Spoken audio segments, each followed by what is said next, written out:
সাম্মাম, যার আরেক নাম রক মেলন, এটি মূলত মরুভূমির ফল।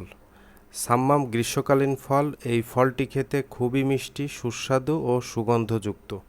এখন যে ক্ষেতটি দেখতে পাচ্ছেন, এই ক্ষেতটির অবস্থান হচ্ছে বাগেরহাট জেলার কচুয়া উপজেলার মঘিয়া ইউনিয়নে। এহসানুল কবির নামক এক ভাই তার ফার্ম হাউসে পলিশেড তৈরি করে এই সাম্মাম ফলটি চাষ করছেন। এই প্রতিষ্ঠানের নাম হচ্ছে সততা অ্যাগ্রো অ্যান্ড নার্সারি। সততা অ্যাগ্রো অ্যান্ড নার্সারি। আমি একটু ভিতরে ঢোকার চেষ্টা করব।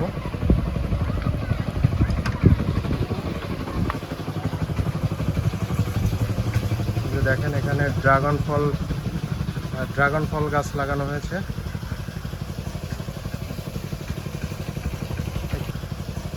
একটু আধুনিকভাবে এখানে চাষাবাদ হচ্ছে। এবং একটু ভিতরে যায়।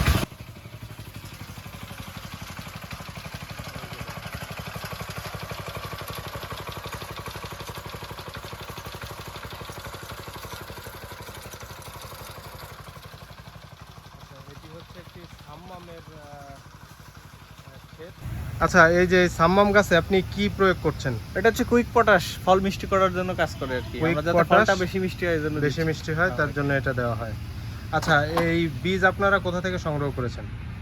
বীজ আমরা বীজ পাতা নামে একটা কোম্পানি আছে, আমরা ঢাকা থেকে কুরিয়ারে আনছি। আচ্ছা আচ্ছা, আপনাদের কাছে আসলে কি এর বীজ পাওয়া যাবে?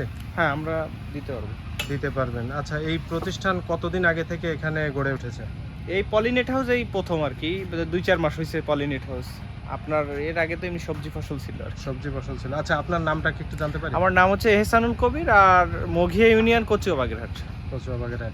আচ্ছা, আপনি তো এটার উদ্যোক্তা নাকি? হ্যাঁ, বলা যায়। আপনি করতেছেন এগুলো? জি। আচ্ছা, মানে এটা কেমন ব্যবসা সফল, আপনি মানে যদি আমাদের দর্শকদের উদ্দেশ্যে বলতেন। এটা হচ্ছে মানে কৃষি কাজ। আসলে কৃষি কাজটা হচ্ছে মন থেকে নিতে হয়। আমি আসলে এর সাথে জড়িত। আর বলতে পারেন যে আমার একটা স্বপ্ন হইতে পারে বা কর্ম, যাই বলেন, আমার জীবনের একটা অধ্যায় হচ্ছে কৃষিকাজ। আর এটারে আমি খুব সাদরে গ্রহণ করছি এবং এটা দিয়েই ভবিষ্যতে অনেক কিছু করার ইচ্ছা আছে এই আর কি। আচ্ছা, এই সাম্মাম কি এইভাবে গ্রিন হাউসের মতো তৈরি না করলে কি এটা হবে না? বাহিরের ওয়েদারে হবে, কিন্তু ভিতরে আপনার এই যে হিট সময়, টেম্পারেচার এখন অনেক বেশি, তো হিটে হচ্ছে ঘরের ভিতরে ভালো হচ্ছে। বাহিরের করতে গেলে কিছু কিছু সমস্যার সম্মুখীন হতে হয়। যেমন আপনার এই ফলটা অনেক মিষ্টি, এই মিষ্টি ফলের জন্য পোকামাকড় ঠেকানো একটু কষ্টকর হয়ে যায় আর কি। ব্যাগিং করতে হয়, পলিনেটর অনেক ভালো। এগুলার কেজি আপনি এখনো কি বিক্রি করছেন একবারও? হ্যাঁ, আমরা চলতেছে বিক্রি, হারভেস্ট চলতেছে। কেজি কত করে বিক্রি করছেন? আমরা আসলে স্থানীয় বাজারে আমাদের ফল কম, যেহেতু আমরা স্থানীয় কিছু ফলের দোকানে দিচ্ছি, সেক্ষেত্রে আমরা পার কেজি 100 টাকা করে নিচ্ছি পাইকারি আর কি। কেজি 100 টাকা পাইকারি দিচ্ছি। আর ওনারা তার থেকেও তো হ্যাঁ, ওনারা 150 টাকা, 120 টাকা, 30 টাকা এরকম বিক্রি করতেছে। আচ্ছা আচ্ছা, টাকা দিয়ে এই প্রতিষ্ঠান শুরু করছিলেন?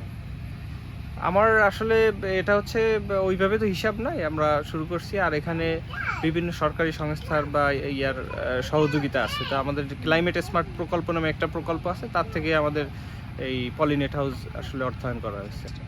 আচ্ছা, যাই হোক, বীজ কি আপনার কাছ থেকে নেওয়া যাবে? হ্যাঁ, বীজ।